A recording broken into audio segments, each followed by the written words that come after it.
예, 안녕하십니까. 중앙대학교 경영학부의 허석균입니다. 오늘 이렇게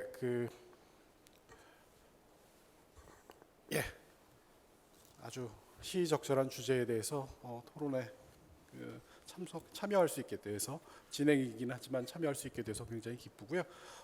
저도 사실은 이 앞에 있었던 그 발표 세션에서 네 개의 그 주제에 대한 발표를 딱 들으면서 사실 제가 굉장히 추상적이고 막연하게 인식하고 있었던 문제들 뭐 그런 것들에 대해서 굉장히 많은 생각을 하게 됐던 것 같습니다. 제가 서설을 너무 길게 하면 안 될 것 같습니다. 오늘 굉장히 그 토론을 위해서 그 시간을 내기 힘든 분들을 사실 저희가 모시고 왔기 때문에 제가 이렇게 서설을 길게 하기보다는 오늘 토론을 위해서 와주신 분들의 얘기를 좀 더 길게 가능하면 뭐 사실 저희한테 주어진 시간이 그렇게 길진 않지만 가능하면 좀 길게 들을 수 있도록 했으면 좋겠습니다. 이게 보니까 그 가나다 순으로 되어 있는데요. 제가 항상 저희 부모님한테 감사드리는 것 중에 하나가 제 그 이름이 허시성이기 때문에 항상 모든 토론에 있어서는 뒤에 있을 때 되면 굉장히 시간이 없기 때문에 짧게 끝낼 수 있다라는 장점 때문에 저희 부모님한테 감사를 드렸는데요. 예, 그래도 뭐 가나다 순으로 오늘은 진행하겠습니다.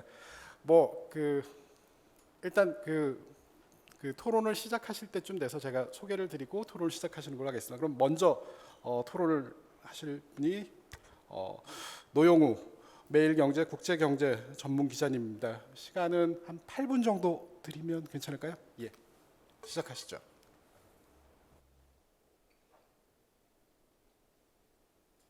예, 매일경제 노영우입니다. 간단히 준비한 슬라이드 보면서 몇 가지만 말씀드리겠습니다. 저는 이제 2097년도부터 이제 뭐 금융 관련된 취재를 좀 해와가지고 취재 현장에서 보고 느낀 거 위주로 좀 몇 가지만 말씀드리겠습니다. 제가 이제 2024년에 들어서 또 이제 금융 혁신, 금융 규제, 뭐 금융 경쟁력 강화, 금융 허브 이런 거 관련돼서 수없이 많은 얘기를 들었고 저도 뭐 관련된 기사를 많이 썼는데 지금 와서 이렇게 돌이켜 보면은 한 두 가지 사건 정도가 좀 기억이 남는 것 같습니다. 첫 번째 이제 사건이 1999년 8월달에 있었던 대우채 펀드 환매. 그 당시 이제 대우 사태로 인해서 대우 채권이 이제 그 신탁 상품에 들어가 있을 때 금융 그 고객들이 굉장히 불안해하고 펀드런 사태가 벌어질 상황에 처하자 정부가 이제 대책을 내놓았습니다. 발표 주체는 금융감독원, 투신협회, 증권업협회였고요. 자율 규제, 그러니까 자율 보상이라는 형식을 그때도 취했었습니다. 발표 계기는 이제 투신 상품에 대한 인출 요구고, 펀드 현황은 대우 채권이 이제 전체 한 200조 정도 되는 그 채권형 펀드의 10% 정도가 들어가 있었고요. 한 20조 정도, 27조 원 정도가 들어가 있었습니다. 정부가 내놓은 대책이 이제 투신 상품의 실적 배당 원칙을 최대한 유지하겠다 이렇게 이제 발표를 하면서 이제 금융회사에 대한 책임도 일부 물었습니다. 투신사가 상품을 만들었고 증권사가 판매한 상품에 대해서 일부 손실을 부담해야 된다. 회사도.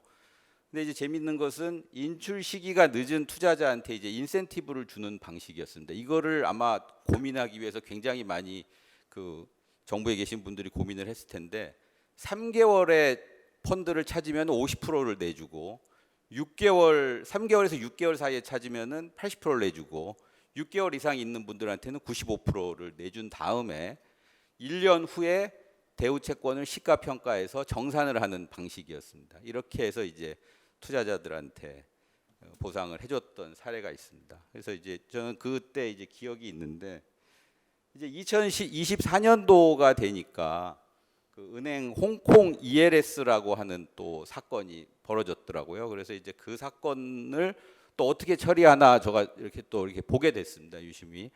그때 이제 이번에는 그 발표 주체는 금융감독원이었고요. 금융감독원 분쟁조정위원회 권고 형식으로 발표를 했습니다.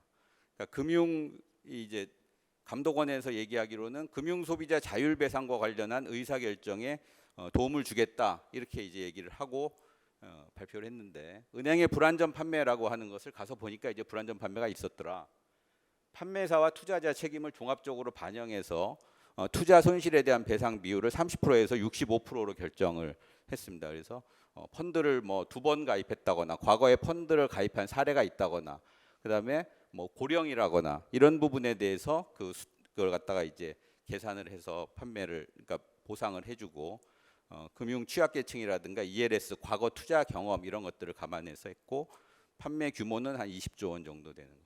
상당히 묘하게 이제 오버랩이 되면서 그 25년 전하고 지금하고 상당히 좀 공통점이 많다 이런 좀 생각을 하게 됐습니다. 그래서 이제 한국 금융의 과거와 현재에 대해서 한번 이 신탁 상품 처리 사례로 본 한국 금융의 과거와 현재를 한번 보면, 여전히 금융 소비자 자기 책임화에 투자하고 있는 신탁 상품에 대한 이해는 여전히 부족하다는 생각이 들었습니다. 아까 그 서은숙 교수님 발표 때 AI라든가 금융 혁신이 발달한다고 그래가지고 금융 소비자 보호가 강화되는 것은 아니다 이런 취지의 말씀을 해주셨는데, 금융 소비자 보호를 규제 당국에서 할 수도 있지만은 금융 소비자 자체가 교육을 통해서도 자기의 어떤 책임성을 느끼는 이런 것도 하나의 금융 혁신이라고 생각하는데, 그런 부분에 대해서는 25년 전하고 지금하고 별로 달라진 게 없는 것 같다. 그러니까 신탁 상품이라고 하는 것은 자기 책임화에 투자한다고 하는 그런 어떤 기본적인 어떤 상식이 좀 아직도 좀 적용이 안 되는 것 같다라는 생각이 들었고요. 민간의 어떤 자율적인 계약, 펀드 판매라고 하는 것은 민간의 자율적인 계약임에도 불구하고 항상 사태를 해결하는 중심에는 정부와 금융 감독 당국이 있었다라고 하는 것도 상당히 유사하고, 그다음에 금융회사에 변하지 않는 신탁 상품을 판매하는 이 실적 배당 상품을 판매하는 그런 어떤 그 관행 자체도 별로 달라진 게 없는 것 같고요. 고객 자산 운용 방식을, 고객 자산을 운용하는 그런 안정성하고 효율성이 과연 25년 동안에 개선이 됐는지라고 생각을 해보면은 개선이 됐나라는 좀 의문점이 들 정도로 하는 좀 그런 생각이 들었습니다. 그래서 그 투자자 보호라고 하는 측면, 그다음에 금융회사의 관행, 감독 당국의 관행, 그러니까 과거와 현재를 살펴보면은 딱히 그렇게 발전된 부분이 없다. 그러니까는 금융 혁신과 AI 도입 이런 걸로 굉장히 테크닉이 발달을 했고, 그다음에 그 업무 처리 속도가 빨라지고, 굉장히 이제 뭐 여러 가지 소비자들이 많은 정보를 얻을 수 있게 됐음에도 불구하고 금융 리스크를 관리하는 금융 상품의 어떤 본질적인 부분에 대해서는 투자자들에 대한 교육과 그다음에 어떤 그 감독 당국, 금융회사의 관행이 별로 이렇게 달라진 것이 없는 것이 아니냐 이런 생각을 좀 일단 해봤습니다.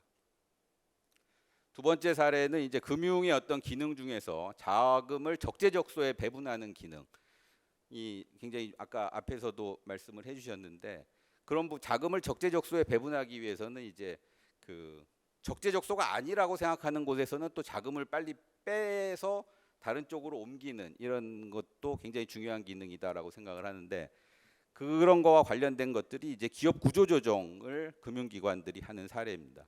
1999년도에 이제 기업 개선 작업 워크아웃이라는 걸 도입을 해가지고 저희 나라가 이제 상당히 83개 기업에 대해서 워크아웃을 진행해서 나름대로 성공을 거뒀다라고 자평을 하고 있는데, 그때도 이제 그 구조조정 작업은 채권단이 자율적으로 하는 것이다 이렇게 했고, 그다음에 주채권은행, 그러니까 기업에 대해서 주채권은행이 주도를 하고, 그다음에 채권의 기준으로 75% 이상의 찬성으로 모든 의사결정을 하는 시스템이 있었고, 그래서 이제 금융회사가 지원을 하고 나중에 이제 정상화되면 자금을 회수하는 이런 방식이 있었는데, 그 당시는 저희가 이제 금융산업 자체가 미흡했기 때문에 정부와 그 기업 구조조정위원회라고 하는 정부 기구가 주도를 해서 구조조정을 한 경험이 있습니다. 2024년 태영건설이라는 사례가 있었습니다. 태영건설의 워크아웃 사례를 보면, 이때는 이제 그 당시 25년 전에는 민간 기업들이 주도를 했는데, 지금은 이제 국책은행이 된 산업은행이 주도를 했습니다. 여러 그 신문 뉴스를 통해서 잘 아실 거라고 생각을 하는데 이런 과정에서 이제 민간 시중은행들의 역할은 많이 줄었고요. 그다음에 항상 아까 그 정보의 비대칭성 문제 말씀 많이 하셨는데 대주주와 어떤 채권은행 간의 비대칭성 문제도 정보의 비대칭성 때문에 정부가 나서서 항상 대주주의 사재 출연을 압박하는 이런 관행도 계속 이제 이어지는 것 같습니다.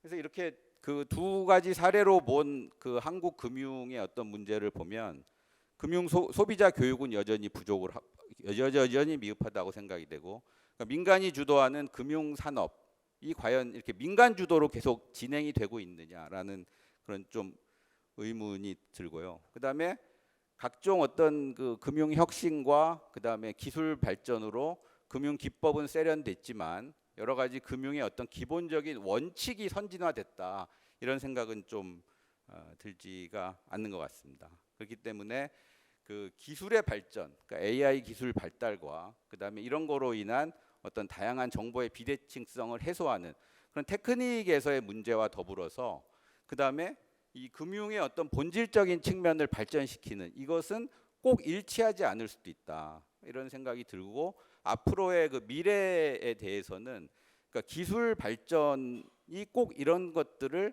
담보하지는 않는다라고 하는 그런 생각 하에서 뭔가 좀 사안을 모색해야 되지 않을까라는 것이 제가 준비한 그 내용입니다. 여기까지 하겠습니다. 고맙습니다. 예, 감사합니다. 그 사실 오늘의 주제가 기술의 발전 그리고 기술의 발전에 근거한 금융 혁신 그리고 그 금융 혁신의 틀과 또 일관성을 갖게 되는 뭐 금융 규제 시스템으로 만드는 고민 뭐 이런 것들을 가지고 얘기를 하는데 노 기자님께서 그 말씀해 주신 포인트는 이 기술의 발전이나 뭐 금융의 혁신과는 다른 차원에서 사실은 그냥 애초에 그 금융시장 지금 플레이어들 자체가 굉장히 미숙한 측면을 보이고 있는 것들 그런 경험들에 대해서 말씀을 해주신 것 같습니다. 다음은 두 번째로요. 네이버 파이낸셜 금융솔루션 책임 리더이신 설혜호 박사님 모시겠습니다. 예, 안녕하십니까. 그 네이버 파이낸셜에서 금융을 하고 있는 설혜우라고 합니다. 저는 그 2019년까지는 금융회사에서 근무를 하다가 이제 2020년에 그 네이버 파이낸셜로 와서 이제 저희가 대출이나 보험 아니면 데이터 기반의 새로운 금융 사업하는 그런 일들을 좀 5년째 하고 있는데요. 저희가 그동안 이제 네이버 파이낸셜에서 경험했던 그 도전들 그리고 거기서 배웠던 레슨들 그리고 또 오늘 그 여러 분야의 전문가들께서 말씀해 주셨던 기술이 금융을 어떻게 혁신하는가에 대해서 현장에서 느꼈던 뭐 레슨들 이런 걸 좀 간략하게 공유 드리면서 아까 발표하셨던 분들이 제기하셨던 쟁점에 대해서 시간이 되면 제 의견도 좀 말씀드리는 그런 식으로 좀 진행을 하겠습니다. 그러니까 네이버 파이낸셜이 이제 지향하는 금융 혁신이 뭐냐 이렇게 많이 질문들을 듣는데요. 그 항상 그럴 때 저희가 이제 얘기를 하는 게 중학교 1학년 수학 시간으로 돌아가서 집합론의 벤 다이어그램으로 이제 설명을 많이 드립니다. 그래서 저희가 항상 보는 그 벤 다이어그램의 한쪽에는 금융 회사가 있고 또 다른 한쪽에는 금융 소비자, 금융 상품의 수요자들이 있다고 생각을 하면 각각의 이해가 서로 겹치는 부분도 있고 일치하지 않는 부분도 있을 텐데 그 우리가 바라보는 금융이라고 하는 합집합은 당연히 금융 소비자와 금융회사 이익이 모두 포함되는 전체 집합이겠지만 금융회사가 금융회사의 이익만을 또 지향하는 영역도 있는 차집합이 있고 또 금융 소비자한테는 필요하지만 금융회사가 아직 제공하지 못하는 서비스와 상품 때문에 생기는 또 차집합이 있습니다. 그리고 이러한 우리가 이제 수학 공식으로 볼 때 A-B라고 표현되는 그 차집합, 금융 소비자는 필요로 하지만 금융회사는 아직 제공하지 못하는 그러한 영역의 서비스와 상품들을 어떻게 만드느냐, 이게 저희가 지향하는 혁신이라고 정의를 하고 있습니다. 그리고 그런 그 혁신을 우리는 어떻게 할 수 있느냐 했을 때 저희는 우리가 가지고 있는 데이터와 기술 그리고 트래픽을 가지고 그 혁신을 한번 도전해보자, 이게 저희의 목표라고 좀 방법론이라고 생각을 해주시면 될 것 같은데요. 그러니까 가만히 생각을 해보면 금융 소비자들 아니면 사용자들이 필요로 하는데 왜 금융회사들은 공급을 못하느냐, 너무 이제 당연한 겁니다. 수익성이 안 맞기 때문인데 수익성이 안 맞는 이유는 뭐 리스크가 높기 때문일 수도 있고 리스크는 높지 않아도 원가가 높기 때문일 수도 있습니다. 그럼 리스크가 높다는 것은 금융에서 리스크가 높다는 것은 정보의 불확실성이 높다는 것이고, 정보의 불확실성이 높다는 것은 정보가 부족하다는 얘기거든요. 그리고 저희는 그러한 부분을 그럼 우리가 가지고 있는 비금융 데이터와 기존에 충분히 쌓여 있는 금융 데이터를 활용해서 한번 풀어보자. 이게 저희가 가지는 방향성인 거고, 그 다음에 원가가 높다고 하는 거는 뭐 좀 죄송한 표현일 수도 있지만 인건비 많이 든다는 거거나 아니면 마케팅 비용이 높거나 아니면 그 시장을 개척하는 데 필요한 초기 투자 비용이 많다는 겁니다. 저희가 이제 뭐 속설로 예전에 얘기할 때 보험사 하나 만들면 보험사 만약에 자기 자본 1,000억 들여서 만들면 그 중에 80%는 그 채널 전속 채널 만드는 데 쓴다, 이런 뭐 속설이 있었습니다. 그만큼 이제 저희가 초기에 투자를 통해서 판매 기반을 확충하는 것, 아니면 인건비를, 결국은 이제 그 금융은 사람 장사니까 인건비를 줄이는 게 되게 중요한데, 우리는 그렇다면 그런 고비용 때문에 원가가 높아서 그 진출하지 못하거나 도전하지 못하는 분야가 있다면 우리가 그걸 해보자. 그리고 우리는 그거를 우리의 기술을 통해서 해결해보자. 이런 것들이 그동안의 방향성이었습니다. 그래서 저희는 이제 2020년부터 그러한 상품과 서비스를 이제 출시를 했습니다. 그래서 20년에 네이버 통장, 그다음에 또 스마트 스토어 대출을 출시했고, 21년에는 아까 이제 전 담장님께서 말씀하셨던 마이데이터 저희도 참여를 했고요. 또한 2021년 후반기에는 후불 결제 서비스도 이제 저희가 도입을 했습니다. 그리고 2022년도에는 하나은행과 제휴를 해서 페이머니 하나통장도 출시를 했고, 또한 중소상공인들을 위한 스마트 플레이스 대출, 또 네이버 쇼핑에 입점해 있는 분들을 위한 무료 반품 서비스인 반품 안심케어 서비스 등도 출시를 했습니다. 그리고 2023년에는 그 반품 안심케어 서비스 베타 버전을 정식 버전으로 출시를 했고, 또한 보험 가격 비교 규제 샌드박스 통과를 통해서 보험 가격 비교를 준비해서 24년도에 이제 출시를 했고요. 또한 23년도에는 되게 중요한 그 하나의 또 이정표가, 저희가 그 스마트 스토어 대출 또 아니면 후불 결제 이런 것들에 이제 기반이 됐던 것들이 ACS 대한신용평가 모형인데, 그러한 모형들을 저희 내부에서 활용하는 게 아니라 그 K뱅크 또한 SBI 저축은행 등과 제휴하면서 저희 ACS 기반 데이터를 활용해서 그 대출 심사에 활용할 수 있는 것까지 진행을 했습니다. 그런데 이러한 그 진행을 통해서 저희가 그동안 봤던 경험들이 좋은 경험도 있고 또 쓴 경험도 있는데, 하나씩 좀 이렇게 말씀을 드리면, 가장 중요한 경험은 뭐 저희가 자신했고 믿었던 이제 비빌 언덕이었던 데이터가 정말 의미 있는 역할을 한다라는 게 저희한테 가장 중요한 그 레슨이었습니다. 그래서 저희가 ACS를 기반으로 스마트 스토어 대출을 미래에셋캐피탈, 우리은행과 함께 출시를 했고, 또한 ACS를 기반으로 후불 결제 자체 서비스를 출시를 했고, 또한 ACS를 기반으로 그 SBI 또 K뱅크와 함께 그 대출 상품을 냈는데, 모든 영역에서 기존의 한도 대비 높은 한도, 또 기존의 승인율 대비 높은 승인율을 내면서도 디폴트는 훨씬 줄일 수 있는 그런 성능에 대한 확신을 했고, 이러한 것들을 기반으로 해서 뭐 아시는 분들은 아시겠지만 현재는 ACS 모형을 기반으로 한 대출 상품을 확산시키기 위해서 많은 금융회사와 콜라보를 하고 있습니다. 그 다음에 또 이러한 즐거운 경험도 있었지만 또 되게 힘든 것도 몇 개 있었는데, 그 중에 가장 힘들었던 게 이게 시간이 너무 많이 걸립니다. 뭐 하나를 내려고 하면 그 기본 1년은 준비를 해야 되고요. 좀 심하게 걸린 건 2년 가까이 준비를 해도 답이 안 나왔다가 이거 포기해야 되나 하는 순간에 또 하늘의 도움으로 출시가 가능한 뭐 그런 것들이 되게 좀 많아서, 그러니까 항상 고비를 넘으면 또 다른 고비가 있고 이런 것들이 저희한테 되게 힘들었습니다. 물론 규제 샌드박스라고 하는 좋은 제도가 있어서 그런 제도를 활용해서 저희가 이런 서비스들을 출시할 수 있었던 것은 너무 감사드리는데, 한편으로는 규제 샌드박스라고 하는 제도 자체에서 이해관계자의 조율이 너무 오래 걸렸기 때문에, 뭐 보험 같은 경우에 저희 가격 비교 2020년부터 준비했는데 실제 서비스가 출시된 건 3년 반이 걸렸거든요. 이게 그러면 물론 이제 뭐 여러 가지 그 조율해야 될 이해관계자들 간의 그런 입장 차이가 있겠지만, 사업을 추진하는 저희 입장에서는 되게 피로감이 쌓일 수밖에 없는 그런 것들이 있습니다. 그 다음에 마지막으로 이제 금융 소비자 보호와 관련해서 아까 이제 그 서 교수님, 김 교수님도 말씀을 해주셨지만, 저희가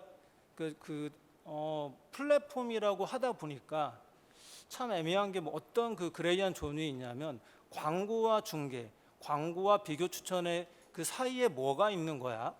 어떤 것들은 광고고 어떤 것들은 그럼 라이센스가 필요한 거야 이런 것들에 대한 규제 정비는 아직도 좀 가야 할 길이 멀다 이런 경험들을 많이 하게 됐습니다. 그래서 마지막으로 이제 말씀을 드리자면 지금까지는 저희가 그 달라진 현재 즉 지금까지 현재를 어떻게 해서 현실을 달라지게 했냐를 노력을 말씀을 드렸는데 앞으로 바뀌어야 될 미래에 대해서 하나만 좀 말씀을 드린다면 이런 것들이 있습니다. 혁신을 왜 해야 되는가 생각을 해보면 결국은 금융 소비자들이 필요로 하는 상품과 서비스가 있는데 그것을 기존에 있는 플레이어들이 제공을 못할 때 혁신의 필요성이 등장한다고 아까 김 박사님도 말씀을 하셨는데요. 현재 지금 금융 소비자들은 기존 그 금융에서 불편한 경험들을 많이 합니다. 간단하게 커머스랑 비교를 해보면 저희가 뭐 쿠팡을 가든 아니면 네이버 쇼핑에 오든 11번가를 가든 어디든 가든 원스톱 쇼핑이 가능합니다. 원스톱 쇼핑이 가능하고 탐색부터 장바구니에 담고 선택하고 구매하고 결제하고 배송하는 것까지 되게 심리스하게 나오는데 금융은 쇼핑으로 치면 아직도 카테고리 킬러이거든요. 보험사 가면 보험만 해야 되고 은행이 물론 유니버셜 뱅킹 제도를 2000년대 초반에 도입하면서 뭐 방카슈랑스까지 왔지만 은행에서도 그럼 취급이 안 되는 상품들이 있고 증권사 가면 증권사에서 할 수 있는 상품만 가입해야 되고 그래서 즉 아직은 어떻게 보면 금융만 원스톱 쇼핑이 되지 않는다는 또 것들이 하나의 현재의 팩트이고요. 또 저희가 이제 저희 파트너사들을 만나보면 파트너사들이 항상 그 이구동성으로 말씀하시는 게 점점 지점이 줄어들고 지점에 방문하는 고객들이 줄어들고 특히 이제 MZ세대일수록 기존 금융회사의 오프라인 채널에 접근이 안 되는데 이런 고객들을 어디서 만날 수 있느냐라는 고민들을 많이 하십니다. 그리고 그럴 때 저희와 그럼 콜라보와 그런 니즈들은 많지만 아까 말씀드렸듯이 저희는 이제 광고 말고는 현재 이러한 콜라보를 할 수 있는 규제라든지 제도 환경이 정비가 되어 있지 않기 때문에 상당히 곤혹스러운 장면들이 많습니다. 그래서 이런 것들을 고려를 해보면 디지털이라고 하는 새로운 환경 그리고 오프라인의 지점이 축소되는 환경 그리고 금융 소비자들의 니즈 이런 것들을 고려했을 때 그 금융 상품이 금융 서비스가 유통될 수 있는 새로운 제도적 환경의 마련이 그 긴급하지 않나 이런 생각들을 하고 있고요. 이런 것들이 저희가 그동안 그 네이버 파이낸셜이 새로운 금융을 도전하면서 배웠던 교훈이었고 느꼈던 점이라고 말씀드리면서 발표를 마치겠습니다. 예, 감사합니다. 금융회사의 서비스 영역하고 그다음에 고객의 니즈 사이에 불일치가 발생했을 때 그게 대부분의 경우에 정보 비대칭성으로 인한 시장의 실패고요.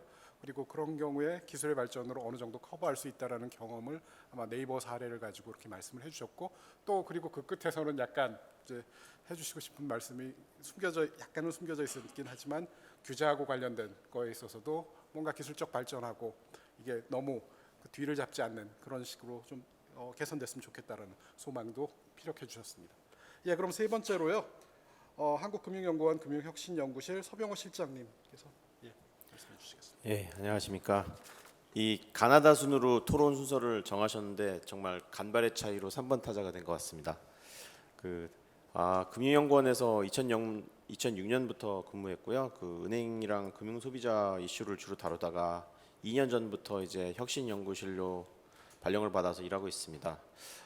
오늘 주제는 이제 관행을 포함한 각종 혁신인데 저희 실이 아무래도 디지털 이슈를 다루기 때문에 관련 코멘트만 이제 하도록 하겠습니다.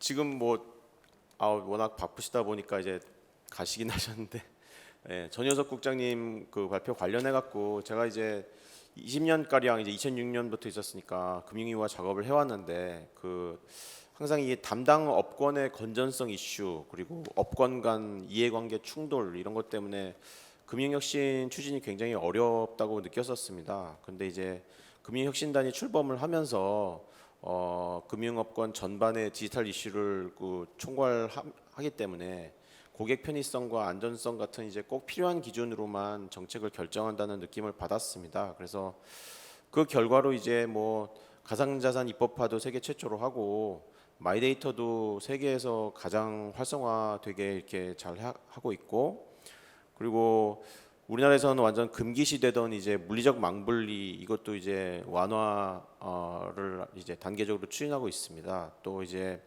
우리나라처럼 영미계와 달리 이제 성문법 체계를 따르는 국가들은 이제 제도가 시장을 따라가기가 굉장히 어려운데 이 금융규제 샌드박스를 도입하고 시행하면서 그 한계를 잘 극복하고 뭐 있는 것 같습니다. 근데 안타깝게도 이제 그 한시적인 조직이다 보니까 그 혁신 지원단이 그래서 이제 6월로 이제 끝나는데 뭐 이제 행안부랑 이제 뭐 협의 중이기는 한데 뭐 하여튼 하반기에도 이제 뭐 이후에도 사실 가상자산 기본법을 뭐 만들어야 되고 개인 사업자 대상 마이데이터 도입하는 것도 있고 뭐 생성형 AI 관련해 가지고 이제 뭐 인프라 구축하는 것도 있고 뭐 굉장히 할 일이 많기 때문에 뭐 그 조직이 없어지지 않아야 된다 이렇게 생각을 해서 이걸 국장님께서 꼭 들으셨어야 되는데 가셔가지고 참 안타깝습니다.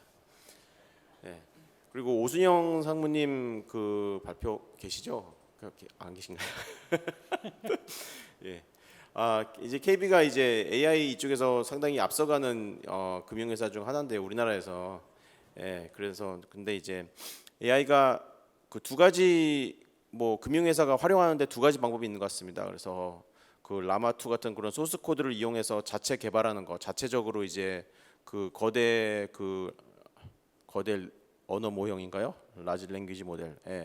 그런 걸 그 KB가 그렇게 한 거죠. 그리고 그렇게 하거나 아니면은 이제 챗 GPT 뭐 만드는 이제 오픈 AI 같은 데랑 이제 뭐 계약을 맺어 가지고 거기 클라우드로 연결을 해 가지고 이제 그거를 이제 자기네가 좀 마사지 해 가지고 쓰는 뭐 그런 두 가지 방법이 있는데 뭐 첫 번째 방식은 안정성이 아무래도 높죠. 그 뭐 그냥 다른 데 이렇게 좀 막아 놨으니까 안전성은 높은 대신에 개발하는데 엄청난 돈이 들고 그리고 이제 업데이트가 굉장히 어렵습니다. 이제 인터넷망이 그 연결이 안 돼 있다 보니까.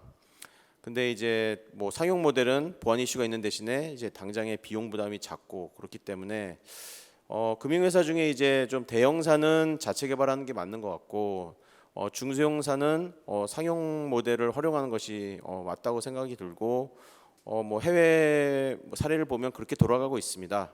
근데 이제 우리나라 같은 경우 현재 이제 물리적 망분리 규제 그다음에 또 서버가 국내에 있어야 된다 뭐 이런 것 때문에 그런 상용 모델 활용은 어렵습니다. 그래서 대형사는 AI를 쓸 수 있고 중소형사는 AI를 쓸 수 없는 그런 상태가 되어버렸죠. 그래서 이제 현행법을 준수하면서도 상용 모델을 활용하는 방안을 지금 뭐 논의는 하고 뭐 TF에서 논의하고 있는데 잘 되었으면 좋겠습니다. 그리고 이런 사실 AI를 자체적으로 개발해서 쓰던지 아니면은 뭐 외부 그런 오픈 AI 같은 거를 갖고 와 가지고 변형을 해서 쓰던지 어쨌든 그 전문가들이 굉장히 많이 필요한데 그 뭐 지금 국내 금융사들은 전문가가 몇 명이나 있는지 모르겠는데 JP모간 같은 경우에는 AI 전문가만 200명이 넘는다고 합니다. 그리고 그 뭐 DBS나 이런 뭐 하여튼 디지털 쪽에서 앞서가는 은행들은 굉장히 많은 뭐 IT 전문가들을 보유하고 있는데 이게 그 금융권에서 이런 전문가분들의 유치가 잘 안 되는 이유가 그 페이를 맞춰줄 수가 없는 거거든요. 그분들이 몸값이 굉장히 비싸기 때문에 그래서 전문가 직군 같은 거를 좀 뭐 만들어서 직군이 지금 단일 직군인데 좀 뭐 다양화해서 그런 성과 보상 시스템이랑 임금 체계 같은 거를 좀 전반적으로 선진화해야 진정한 그 디지털 전환이 되지 않을까 생각해 봅니다. 예. 그리고 그 서은석 교수님 그 발표 굉장히 잘 들었고요. 그 말씀대로 이제 금융혁신으로 접근성은 분명히 좋아졌지만 적합성이 좋아진다는 보장은 없습니다. 특히 이제 생성형 AI는 학습 데이터 자체에 내재된 편향성 그리고 그래서 이제 뭐 차별 같은 걸 할 수가 있고 잘못된 정보를 정말 제대로 된 정보인 것처럼 막 자신 있게 전달을 해서 하는 그런 환각 현상. 그래서 이제 금융 소비자한테 엉뚱한 상품을 추천할 그럴 가능성이 있습니다. 그리고 또 뭔가 사고가 터졌을 때 이거 왜 그런 잘못을 했는지 설명을 할 수가 있어야 되는데 알고리즘이 복잡하다 보니까 설명을 못 하고 그러다 보니까 교수님 말씀처럼 이제 해명을 못하니까 신뢰가 떨어지는 문제도 있지만 그 잘못을 했으니까 모형을 고쳐야 되는데 설명을 못하니까 뭐가 잘못된지를 몰라서 고치지를 못하는 문제도 있습니다. 그래서 이제 뭐 하여튼 그런 설명 가능성을 높이는 뭐 그런 쪽으로 이제 투자들을 많이 하고 있는 그런 상태인데 아직은 그런 뭐 가시적인 성과가 크게 나오지 못하는 상황이고요. 미국의 경우에 이제 챗봇 관련 민원이 폭발적으로 증가를 해서 서 교수님께서 이제 우리나라 민원 말씀하셨는데 미국은 챗봇 민원이 굉장히 많이 증가 이미 했습니다. 그래서 금융소비자보호청에서 챗봇이 금융소비자 보호 규정, 뭐 불안전 판매 포함해서 그걸 어기면 운영사인 금융회사도 보호 규정을 어긴 것이다. 라는 이제 보고서를 발표한 바가 있고요. 그리고 EU에서는 그 AI 액트 잘 아시는데 이제 그거 후속 조치로 AI 관련 뭐 손실이 발생한 경우 변상하는 방안 관련해 가지고 입법을 준비 중입니다. 근데 안타깝게도 이제 우리나라는 이제 인공지능 법안이 발의되었는데 통과가 안 되었고 근데 그 발의된 법안에 그런 손실 변상 같은 내용은 없었습니다. 그래서 교수님께서 이제 가이드라인에 그런 내용을 넣으면 좋겠다고 이제 어딘가 뭐 말씀을 하셨던 것 같은데 저는 이 가이드라인은 법적 효력이 없다 보니까 이거를 법안을 좀 제정을 해야 되지 않을까 그렇게 생각을 해봅니다. 그리고 거의 뭐 시간이 거의 다 됐는데 이 AI 뭐 이런 디지털 혁신 이런 거는 결국은 그 균형을 잡는 게 굉장히 중요한 것 같습니다. 그래서 뭐 활성화와 리스크 관리 사이의 균형이겠죠. 그래서 뭐 혁신을 막는 규제는 과감하게 완화하면서 어떤 사고 같은 걸 줄일 수 있게 이제 안전 장치를 적정 수준으로 마련을 해야 되는데 뭐 요리책에 이제 재료를 뭐 얼마 넣을지 이런 거 관련해서 이제 적당히라는 단어가 들어가면 뭐 너무너무 어려운데 참 이게 적정 수준을 안전 장치를 넣어야 되는데 뭐 김영도 그 박사님이 그 영국의 에딘버러 개혁을 소개해 주셨는데 거기에 나왔던 기민성, 비례성, 자국 특수성 요거를 잘 감안을 하면 거기 적정 수준을 찾는데 상당히 도움이 될 것으로 판단됩니다. 이상입니다. 예. 예, 감사합니다. 뭐 굉장히 성실하게 4개의 발표에 대해서 꼼꼼하게 코멘트를 사실은 다 준비해 오신 거를 전 보고 있었는데요. 이걸 다 소개를 못 하시게 제가 시간을 제약하는 악역을 맡았습니다. 예. 그러면 또 다음으로요. 비바 리퍼블리카 안규찬 대외 협력 본부장님께 마이크를 넘기겠습니다. 네, 감사합니다. 비바 리퍼블리카 안규찬 본부장입니다. 오늘 발표해 주신 분들 말씀 너무 감사하게 잘 들었고요. 저는 오늘 좀 시간 관계상 또 저희 전효섭 금융위 단장님 말씀하고 또 우리 서은숙 교수님 발표에 대해서 짧게 좀 의견을 말씀드릴 수 있도록 하겠습니다. 일단 전효섭 단장님께서 이제 그간의 이제 혁신의 성과에 대해서 좀 말씀을 해주셨는데요. 특히 이제 저희 핀테크 업권은 토스를 비롯한 이제 핀테크 업권은 사실은 이 혁신위의 그 성과와 활동에 사실 크게 의존한 부분들이 많이 있습니다. 특히 이제 마이데이터 산업이라든지 오픈뱅킹 전면 시행 같은 것들은 이제 핀테크 업권에서 이제 성장 또는 도약의 기회였다라고 저희가 좀 생각을 하고 있고 이제 근데 앞으로가 이제 중요한데 앞으로는 이제 마이데이터 2.0 같은 경우는 핀테크 업권의 의견이 좀 상당 부분 반영된 것으로 저희가 좀 보고 있습니다. 그래가지고 이 관련해서 이제 새롭고 혁신적인 서비스를 좀 많이 창출을 해야 될 어떻게 보면 의무가 있다라고도 좀 생각을 할 수 있고 근데 이제 문제는 결국 이제 매출이나 수익을 내야 이런 것들이 좀 영속적으로 가능한 부분들이 있는데 이런 부분들은 1차적으로 이제 핀테크사들의 어떤 더 철저한 모색이 물론 우선되어야 하지만 이제 당국 입장에서도 이제 어떤 데이터 판매라든지 중개와 같은 업무들에 대해서도 조금 더 전향적으로 고려를 해주실 필요가 있지 않을까 하는 의견을 좀 드리고요. 이번 마이데이터 2.0 관련해서 조금 미시적인 얘기지만 겸용부수 업무 신고가 상당히 유연화된 부분이 있습니다. 그래서 이런 부분들은 이제 마이데이터 연관 서비스나 이제 제품이 더 신속하게 활성화될 수 있지 않을까 이런 부분에 좀 기대를 하고 있고요.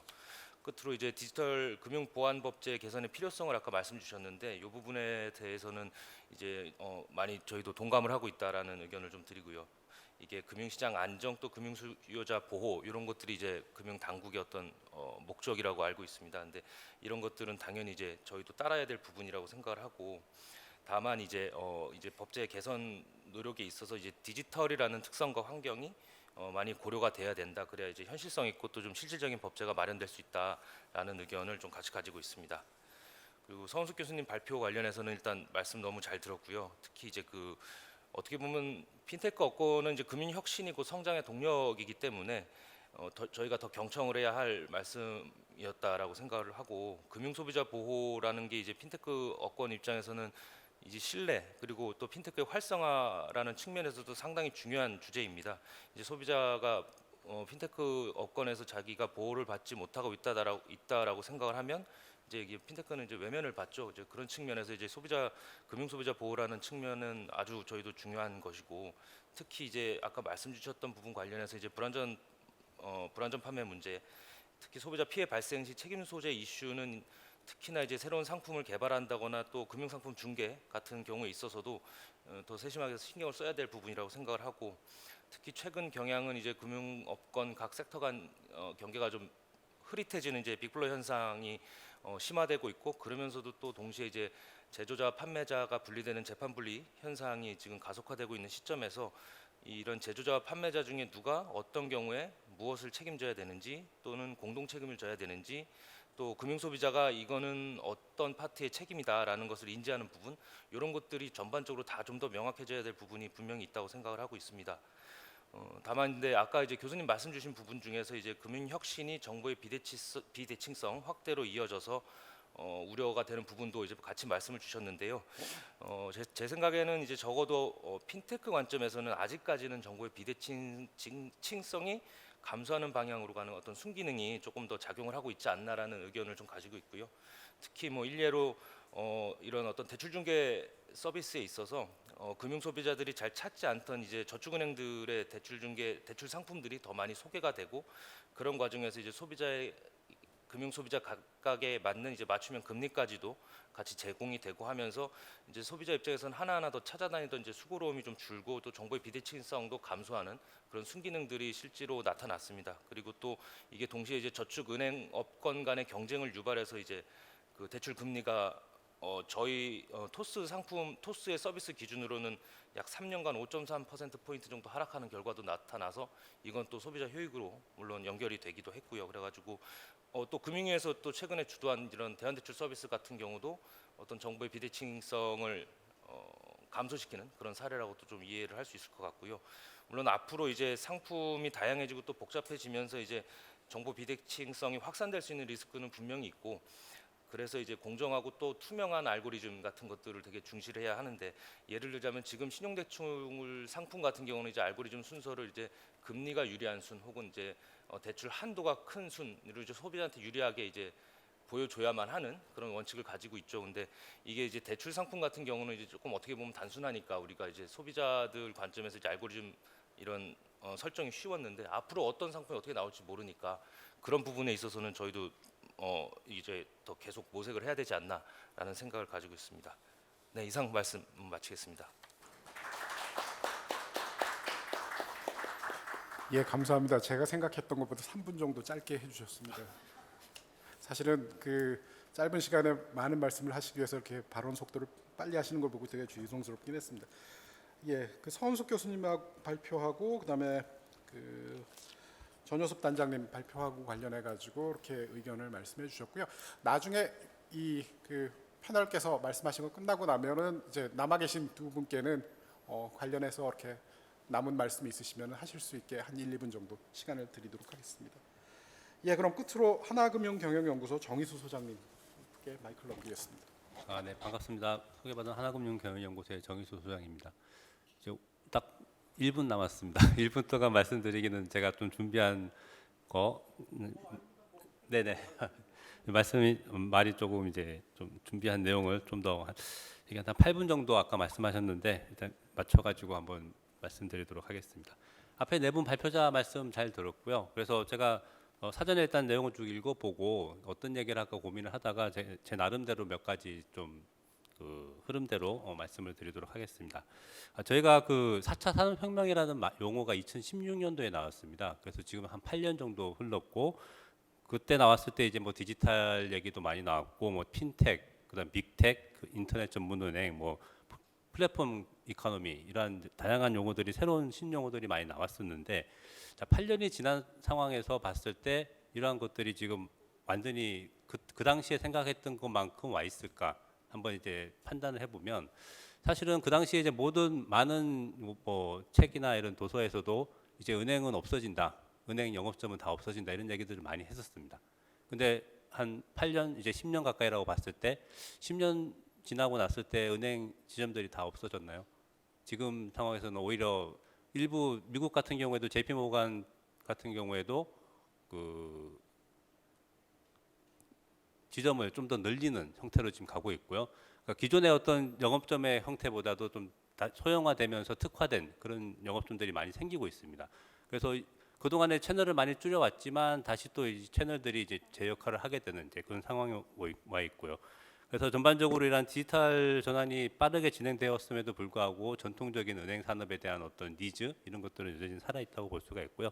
그리고 이러한 그 디지털 전환 얘기가 계속 나오면서 이 경제 주체, 그러니까 금융 소비자와 그다음에 공급자인 금융회사 그리고 감독 당국의 그 규제 체계 그리고 소비자 보호까지 많은 패러다임이 바뀌긴 했습니다. 사실 이 디지털화 되면서 여러 가지 이제 규제 방식이나 이런 것들이 많이 바뀐 상태고요.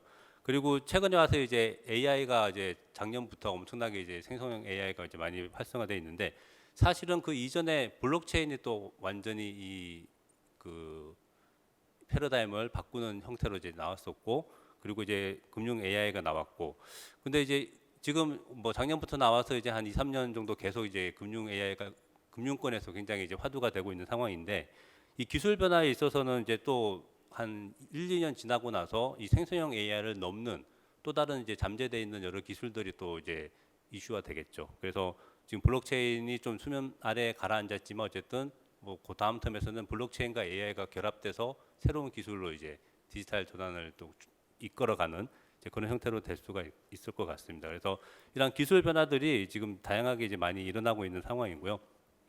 그래서 앞으로 이제 예측을 해서 어떤 기술들이 나올까 이런 것도 이제 관심을 가지고 예측을 해보면 좋을 것 같습니다.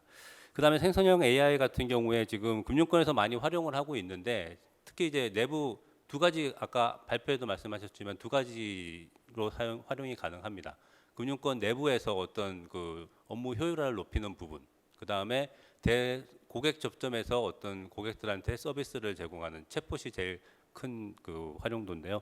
그런 부분들이 이제 좀 두 가지로 이제 나눌 수 있는데 사실 금융권 내부의 그 RPA를 통한 어떤 업무 효율화 이런 부분들은 상당히 조금 빠르게 적응할 수 있을 것 같은데 이 대고객을 위한 어떤 고객하고 직접적인 접촉면에 있는 그런 그 AI 같은 경우에는 사실은 조금 아직까지는 좀 활용도가 좀 떨어진다고 보여지고 특히 이제 그 상담 과정에서의 오류가 발생했을 때는 평판 리스크가 굉장히 크기 때문에 그런 부분들이 완벽성을 가지지 않는 한 이 AI가 대고객 접점에서의 어떤 활용도 이런 부분에 대해서는 좀 신중하게 접근을 해야 될 필요가 있다고 판단이 들고요. 그리고 이러한 AI 기술들이 많이 발달하고 있지만 사실은 최종적으로 사람이 일단은 관리를 해줘야 되는 그런 부분들이 있을 수 있습니다. 그래서 이러한 그 AI를 통제할 수 있는 어떤 인력 육성 이런 부분들도 AI 기술을 활용하면서 좀 더 이제 필요하지 않을까 생각이 들고요.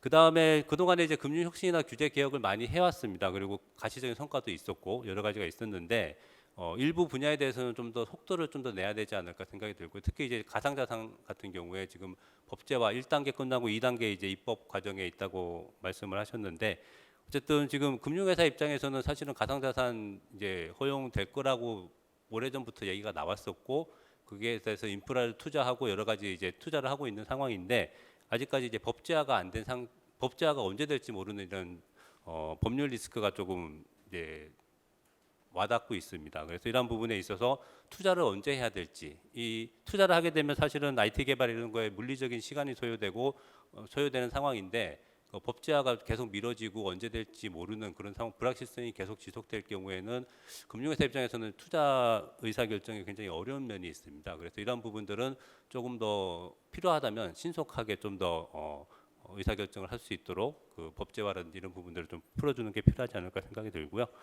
그 다음에 그 규제 샌드박스 처음 도입해서 굉장히 많은 성과가 있었고 아까 300건 이상의 어떤 규제 접수가 있었고 180건이 이제 실행되고 있다고 얘기를 하셨습니다. 그래서 뭐 저도 이 규제 샌드박스는 굉장히 좀 금융권에도 굉장히 핫한 이슈였고 많은 금융회사들이 이제 새로운 비즈니스를 많이 이제 제안을 한 상황이고요.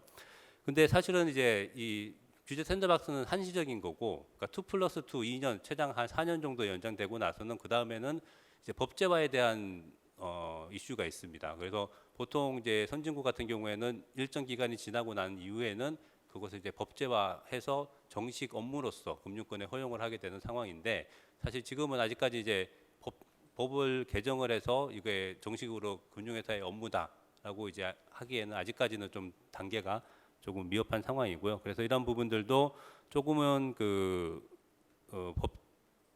이 일정 기간 지나고 나서 정식 사업으로서 법률로서 뭔가 이제 좀 규정해주는 그런 모습들이 좀 필요하지 않을까 생각이 들고요. 그 다음에는 이제 판매 채널이 이제 굉장히 많이 빠르게 변하고 있죠. 지금 오프라인에서 온라인으로 가고 있고 전속에서 비전속으로 가고 있고, 이렇게 빠르게 변한 상황에서 이 전통적인 금융 산업에서 만들어진 규제도 그 형평성 차원에서 좀 더 이제 개선할 여지는 있지 않을까 생각이 들고요. 특히 이제 보험 같은 경우에 보면 이제 온라인 플랫폼에서 이제 판매 대리 중개업 영위가 이제 허용이 돼 있는데, 여기서는 이제 어떤 뭐 우리가 흔히 얘기하는 반값슈랑스 25% 룰 같은 경우가 적용이 안 되는 상황입니다. 근데 오프라인에서는 이러한 부분들이 또 적용이 되고 있고, 그래서 약간의 그 규제 형평성 문제는 좀 여전히 좀 저희가 좀 더 고려해야 될 상황이 아닐까 생각이 듭니다. 그리고 그 다음으로는 이제 어쨌든 금융 혁신도 사실은 금융업을 영위하는 한 연장선상에 있기 때문에 이 전통적인 금융 산업과 조화롭게 연결되어야지만 어떤 금융 산업의 경쟁력이 좀 더 강화되지 않을까 생각이 들고요. 그래서 금융 혁신을 함에 있어서 그러니까 금융 소비자가 원하는 서비스가 있고, 그다음에 이 정책이나 공급자 측면에서 금융회사들이 원하는 서비스, 상품 서비스 이런 부분들이 이게 맞아 떨어져야 되는데 혹시 이제 다를 수가 있습니다. 그런 경우에는 아무리 좋은 서비스나 이런 디지털화된 어떤 상품을 내놓더라도 이 금융 소비자가 받아들일 수 없는 그런 상황이 될 수도 있기 때문에, 그런 부분들도 금융 소비자 입장에서 좀 더 이제 고려를 해서 이 정책을 좀 입안하면 어떨까 생각이 들고요. 그 다음에 이제 인터넷 전문은행이 이제 우리나라 은행 산업의 매개 역할을 많이 해왔습니다, 사실. 그래서 이제 세계까지 나왔고, 이제 그 다음에 추가로 이제 더 인가가 될 가능성이 있는데, 이러한 부분들이 어쨌든 순기능은 굉장히 많이 있다고 생각이 들고요. 근데 다만 이제 그 자본 규모가 커졌을 때, 예를 들어서 인터넷 전문은행이 300조, 400조가 됐을 때, 그러면 이제 규제를 어떻게 할 것인가에 대한 이슈도 있을 것 같고, 그 다음에 이제 근본적인 한계죠, 사실은. 예대마진 업무에 대한 높은 의존도라든지, 그리고 이제 자본력, 은행업이라는 게 자본력이 있어야 되는 거기 때문에 자본력의 한계, 그리고 이제 온라인 채널의 한계도 저는 있다고 봅니다. 그래서 이런 문제점들을 어떻게 극복할 것인가에 대해서도 좀 논의가 좀 필요하다고 생각이 듭니다. 그리고 일단 소비자 보호 관련해서는 어쨌든 디지털화 되면서 이 디지털 소외 계층들이 많이 이제 생기게 될 것 같고요. 이러한 부분에 있어서도 어쨌든 좀 더 금융회사들도 좀 손님 중심의 어떤 소비자 보호 체계를 좀 더 갖추는 것이 필요하지 않을까 그렇게 생각이 듭니다. 그 다음에 이제 마지막으로 금융 혁신과 금융 개혁의 결과로 이제 플랫폼 기업들이 이제 직간접적으로 금융업에 많이 진출하고 있는데요. 이런 상황에 있어서 이제 거시 건전성과 이제 금융 안정성 문제는 여전히 대두될 것으로 보여지고요. 이러한 부분들이 어쨌든 아까 앞에서도 함준호 회장님이 말씀하시는지 모르겠지만 금융은 어째 소비자의 신뢰를 기반으로 형성된다고 말씀을 하셨습니다. 그래서 저희도 그거는 이제 동의를 하고, 그리고 이러한 금융 혁신도 이러한 금융이 신뢰라는 것을 훼손하지 않는 범위 내에서 이루어져야 된다라고 생각이 들고요. 그리고 금융 혁신이나 금융 개혁은 이 금융업의 본질적 기능을 발전시키는 수단으로 활용되어야 된다고 생각을 합니다. 그래서 이게 금융 혁신이나 개혁이 목적이 돼서는 안 되고, 어쨌든 금융의 본질적인 기능을 수행할 수 있도록 금융의 발전을 위한 어떤 수단으로 활용되어야 된다라고 얘기할 수가 있고요. 마지막으로는 이러한 플랫폼 기업들이 이제 유사 금융업을 많이 영위를 하고 있고, 그리고 금융회사 수준의 규제를 아직까지는 안 받는 것 같습니다. 그래서 기존의 전통적인 금융회사들과의 그 규제 형평성 문제는 조금 차후에 그 핀테크나 빅테크들이 이제 조금 지금 빅테크는 굉장히 뭐 시장 점유율이 높아서 좀 규제가 좀 필요하다고 보여지지만 이 금융회사 수준의 어떤 규제, 동일 영업 업무를 하게 되면 동일 규제를 받아야 된다는 그 원칙 하에서 그 금융회사 수준의 규제를 좀 받는 것이 좀 필요하지 않을까 생각이 들고요. 그 마지막으로 이 위기가 발생했을 때 금융산업의 규제는 굉장히 강해집니다. 근데 아직까지 우리가 이제 IMF 같은 그런 상황, 위기 상황이 아직 취약이 없었기 때문에 지금 현재 규제 개혁, 그 금융 혁신 이런 부분들 단행된 이런 금융 혁신이나 금융 개혁의 이러한 그 상황들이 평상시에는 굉장히 긍정적인 효과를 주겠지만 샥이 왔을 때 그러면 이제 좀 독이 될 수도 있다고 판단이 듭니다. 그래서 그런 샥에 대한 어떤 대비 이런 부분들도 감독 당국에서는 좀 해야 되지 않을까 그렇게 생각을 해봅니다. 네, 이상입니다. 예, 수고하셨습니다. 예, 그 AI 기반, 인터넷 기반 금융혁신 흐름에 대해서 뭐 현재 진행되는 것, 그 다음에 어떻게 될지에 대해서도 이렇게 잘 정리를 해주셨고요. 그리고 또 뭐 이와 관련해서 이렇게 규제에 있어서 규제 시스템이나 법률 체계에 있어서 미흡한 점과 관련한 것들을 그 구석구석 해서 이렇게 말씀을 해주셨던 것 같습니다. 예, 시간이 굉장히 많이 지났기 때문에 그 일단 플로어에서 한두 분 정도 질문 있으시면 질문을 받고요. 그리고 또 그 발표자 두 분 남아 계신 분들 중에서 이제 혹시 말씀하실 분 없죠? 그럼 플로어에서 한두 분 정도 질문 있으면 질문 받도록 하겠습니다. 예, 그럼 뭐 이미 발표자분들 그리고 토론자분들께서 이미 굉장히 충분하게 그 이 주제에 대해서 말씀을 하셨고 거기에 대해서 여기 계신 분들도 많은 공감을 표시한 걸로 대충 이해를 하겠습니다. 예, 지금까지 5분의 토론자께서 각자의 전문성에 근거해서 좋은 말씀 많이 해주셨습니다. 그 당연히 이 심포지엄의 물리적인 제약으로 인해서 이번 토론은 마쳐야 되고요. 금융혁신과 금융규제개혁이라는 화두에 대한 사회적 논의는 뭐 당연히 계속될 거라고 보여집니다. 뭐 그런 맥락에서 오늘의 토론과 발표가 이러한 사회적 논의의 좋은 시작이 되기를 기원합니다. 예, 그럼 이상으로 마치겠습니다.